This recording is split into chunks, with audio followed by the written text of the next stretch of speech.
नमस्कार बंधुरा श्रीगुरु जय श्रीगुरु जय श्रीगुरु जय। आशा करी भालो आछो सुस्थ आछो।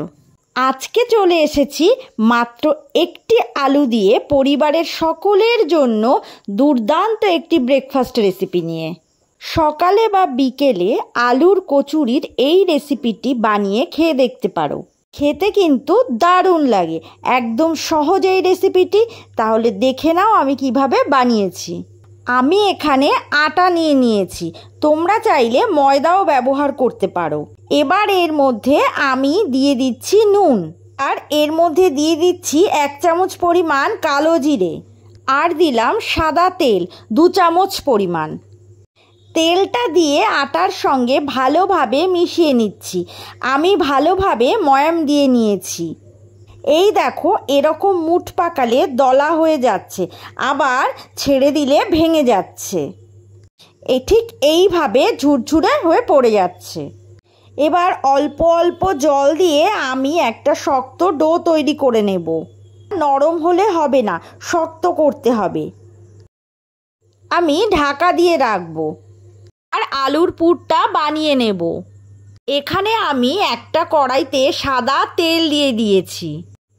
তেলটা গরম হলে দিচ্ছি 1/2 চামচ পরিমাণ সাদা জিরে, আর দিলাম কিছুটা পরিমাণ হিং।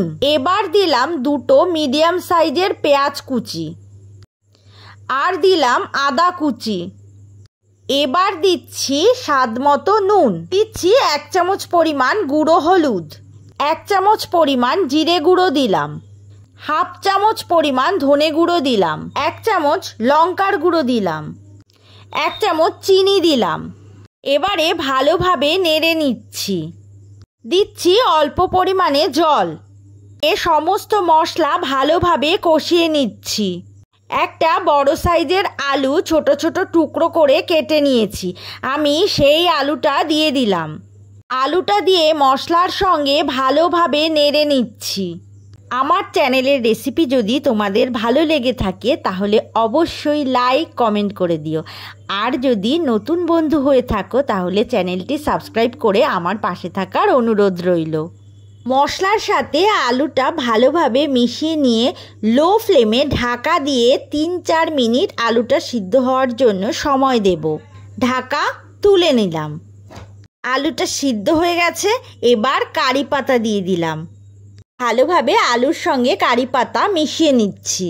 তোমাদের যদি হাতের কাছে কারি পাতা থাকে তাহলেই দেবে, না হলে দেওয়ার দরকার নেই, তবে দিলে খেতে ভালো লাগে। আর এই পুরটা নামিয়ে ঠান্ডা করে নেব।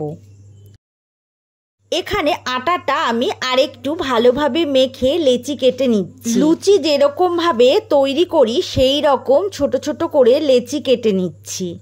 আমি এই লেচিগুলো বেলে নেব। একটুখানি তেল দিয়ে আমি এই লেচিগুলো লুচির মতো বেলে নেব। একটু মোটা করেই বেলে নিচ্ছি। সব কটা এই লুচির আকারে বেলে নিয়েছি। এবারে যে পুরটা তৈরি করে রেখেছিলাম সেটা 2 চামচ পরিমাণ দিয়ে দিলাম। এবার আমি পুরটা দিয়ে মুখটা একসঙ্গে বটে নিয়ে বন্ধ করে দিলাম। এভাবে হাত দিয়ে চেপে চেপে দিচ্ছি। এভাবে আরেকটা করে দেখাচ্ছি। ঠিক এইভাবে পুর দিয়ে সমস্ত দিকটা একসঙ্গে করে মুখের দিকটা বটে বন্ধ করে দিলাম। তারপর হাত দিয়ে চেপে চেপে একটু গোল করে নিচ্ছি। কিন্তু বেলার একদমই দরকার নেই, সবগুলো আমি একইভাবে তৈরি করে নিয়েছি। কড়াইতে আমি আগে থেকেই তেল গরম করে রেখেছিলাম, তার মধ্যে আলুর পুর ভরা কচুরিগুলো দিয়ে দিচ্ছি। এখানে কিন্তু তেলটা হালকা গরম করে একদম লো ফ্লেমে ভাজতে হবে। যদি তেল বেশি গরম হয়ে যায় তাহলে কিন্তু খেতে ভালো লাগবে না। এভাবে এক পিঠ ভেজে নিয়ে অপর পিঠ উল্টে দিচ্ছি। একটুখানি সময় নিয়ে উল্টে পাল্টে ভাজতে হবে। এভাবে ভেজে নিয়েছি। এবার বাকিগুলো ঠিক এইভাবেই একই পদ্ধতিতে ভেজে নেব।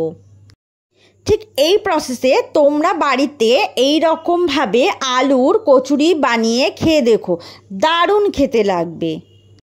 তাহলে আজকের মতো রেসিপিটি এখানেই শেষ করছি। আরও নতুন নতুন রেসিপি নিয়ে চলে আসব। সুস্থ থাকো, ভালো থাকো, আর আমার পাশে থাকার অনুরোধ রইল।